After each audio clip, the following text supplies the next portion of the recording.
তো জিল্লু ভাইকে অনেক ধন্যবাদ যে জিল্লু ভাই লন্ডন থেকে আমাদেরকে সিলেকশন করেছিলেন তার বাড়ির প্ল্যান ডিজাইনের জন্য। জিল্লু ভাই বলেন, আমাদের যে সার্ভিস এদেরকে আপনি খুশি নাকি?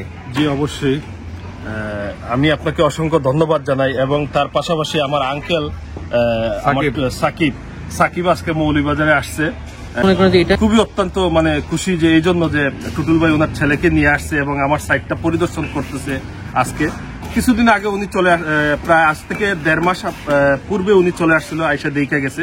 তারপর আজকে আবার উনি আমাকে ফোন দিচ্ছে, তারপর ওনাকে নিয়ে আসলাম। আমার কিছু টুটিকাটি কিছু আছে, ওইগুলা বিষয় নিয়ে ওনার সাথে আলাপ আলোচনা করলাম। এবং সবচেয়ে বড় বিষয় হচ্ছে আমাদের ইঞ্জিনিয়ার টুটুল সাহেব অত্যন্ত বন্ধুসুলভ মানুষ, অমায়িক মানুষ, ওনার মতো লোক হতেই পারে না। এবং সবচেয়ে বড় জিনিস হচ্ছে ওনার একটা দক্ষ টিম, যেটা কুষ্টিয়াতে এবং ঢাকার শ্যামলীতে দক্ষ একটা খুব ভালো টিম আছে। যে কোনো বিষয় নিয়ে জটিল সমস্যায় পড়লে ওখানে ফোন দিলে আমরা তাৎক্ষণিক একটা সমাধান পাই। তো আসলে সবকিছু মিলাই ওভারঅল ওনার এখানে একটা ভালো সার্ভিস, আল্লাহর রহমতে খুবই সুন্দর একটা সার্ভিস আমরা পাই। এই জন্যই ওনাকে বারবার চয়েস করি। এবং আমার আরো 2টা প্রজেক্ট আছে, ইতিমধ্যে ওনার সাথে কথা বলে এইগুলা আল্লাহ যদি দেয় আমি এই কিছুদিন পরে লন্ডনে যাব। লন্ডন থেকে আসার পর আবার ইতিমধ্যে 2টা ড্রয়িং এর কাজ ওনাকে দিয়ে করাইবো ইনশাআল্লাহ। সমন্ডলী আসসালামু আলাইকুম। গ্রিন আর্কিটেক্টের পক্ষ থেকে আমি ইঞ্জিনিয়ার টুটুল আপনাকে অনেক অনেক অভিনন্দন এবং শুভেচ্ছা জানিয়ে আজকে মাত্র 4 ডেসিমেল জমিতে, ওনার জমি আছে প্রায় 5.5 ডেসিমেল জমি। আমি 4 ডেসিমেল জমির উপরে এই বাড়িটা তৈরি করছি। তাতে এই 4 ডেসিমেল জমিতে 2 ইউনিট 8 তলা বাড়ির একটা প্ল্যান ডিজাইন এবং খরচের হিসাব আমি আপনাদের তুলে ধরার চেষ্টা করব। দর্শক মণ্ডলী, আমরা প্রতিদিন চেষ্টা করি নতুন নতুন আইডিয়া নিয়ে, নতুন নতুন ডিজাইন নিয়ে আপনাদের মাঝে উপস্থিত হওয়ার জন্য এবং আপনাদেরকে আমি বাড়ির খরচ সহ আমি এটা তুলে ধরার চেষ্টা করি। দর্শক মণ্ডলী, আপনারা জানেন যে আমি গাছ লাগাইতে পছন্দ করি। আমি এ পর্যন্ত প্রায় 12 লক্ষ গাছের চারা দেশে বিদেশে রোপণ এবং বিতরণ করছে। তাই আমি আমাদের প্রত্যেকটা বাড়ির ছাদটাকে আমি এমনভাবে ডেকোরেটেড করি যে যেখানে পর্যাপ্ত গাছ লাগানোর প্রভিশন থাকে এবং ছাদটাকে একটা মিনি পার্কে আমি রূপ দেওয়ার চেষ্টা করি।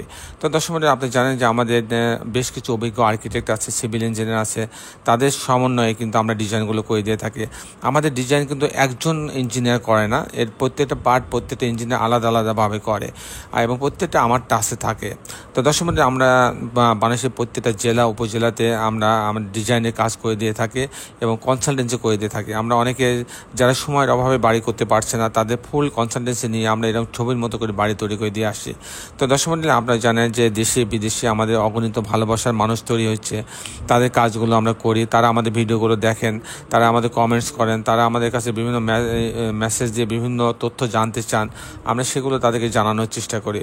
তো দর্শক মণ্ডলী, আমি আপনাদের সঙ্গে আছি, আমি ইঞ্জিনিয়ার টুটুল।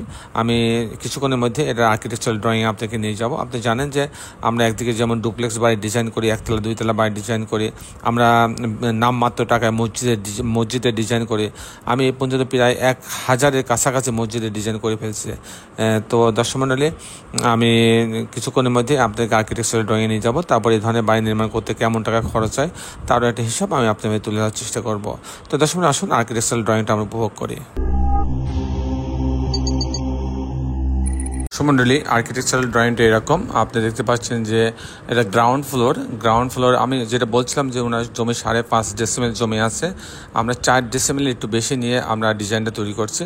তো গ্রাউন্ড ফ্লোরের অর্ধেক অংশ আমরা গ্যারেজের পার্কিং জোন রাখছি, এর ভিতর দিয়ে এই সিঁড়ি এবং লিফটের লবিতে আসবে এবং পিছনের দিকে একটা ইউনিট রাখা হয়েছে 2 বেডরুমের। আমি মূলত টিপিক্যাল ফ্লোর প্ল্যানটা দেখাবো যে কী করে 2টা ইউনিট সাজানো হয়েছে মাত্র 4 শতক জমিতে। 4 শতক জমিতে 2টা ইউনিট সাজানো হয়েছে, সেটা দেখানোর চেষ্টা করব। তো দর্শক মণ্ডলী, তার লবিতে আসবে গ্যারেজের মধ্যে দিয়ে। তারপরে ইউনিট এ এবং বি। ইউনিট এতে আছে 816 স্কোয়ার ফিট। তো এখানে ঢোকার পরে একটা ড্রয়িং রুম পাচ্ছে, বেশ বড় একটা ড্রয়িং রুম পাচ্ছে। এখানে একটা ডাইনিং রুম আছে, ডাইনিং রুমের সঙ্গে একটা কিচেন আছে, একটা টয়লেট আছে। আর এটা একটা বেডরুম আছে, বেডরুমের সঙ্গে একটা বারান্দা রাখা আছে। আর এখানে একটা মাস্টার বেডরুম আছে, এর সঙ্গে একটা বারান্দা আছে এবং একটা টয়লেট অ্যাটাচ করা আছে। এই হচ্ছে 2টা বেডরুম, 2টা বাথরুম, কিচেন, ডাইনিং এবং 2টা বারান্দার সমন্বয়ে ডিজাইনটা সাজানো হয়েছে। দর্শক মধ্যে যদি আমি ইউনিট বিতে যাই, এখানে ঢোকার পরে এখানেও কিন্তু 816 স্কোয়ার ফিট। এখানে ঢোকার পরে কিন্তু একটা ড্রয়িং রুম পাচ্ছে, অনেক বড় ড্রয়িং রুম। এখানে ডাইনিং আছে, এখানে একটা কিচেন আছে, এখানে একটা টয়লেট আছে, কমন টয়লেট। এটা একটা বেডরুম, এর সঙ্গে একটা বারান্দা রাখা আছে। এখানে একটা বেডরুম, এই বেডরুমের সঙ্গে একটা বারান্দা রাখা আছে, একটা কমন টয়লেট রাখা আছে। এ হচ্ছে মোটামুটি এখানেও 2টা বেডরুম, 2টা বাথরুম, 2টা বারান্দার সমন্বয়ে কিচেন, ড্রয়িং ডাইনিং সমন্বয়ে সাজানো হয়েছে। তো দর্শক মণ্ডলী, এখন আমি আপনাদের দেখানোর চেষ্টা করব যে এই ধরনের বাড়ি নির্মাণ করতে কেমন টাকা খরচ হয়, তার একটা হিসাব আমি দেখানোর চেষ্টা করব। দর্শক মণ্ডলী, এটা হচ্ছে 8 তলা একটা বাড়ি। তো এখানে 80 ফিট পানি লাগবে। 80 ফিট পানি লাগলে প্রতি কাঠাতে আমার খরচ হবে প্রায় 16 লক্ষ টাকা।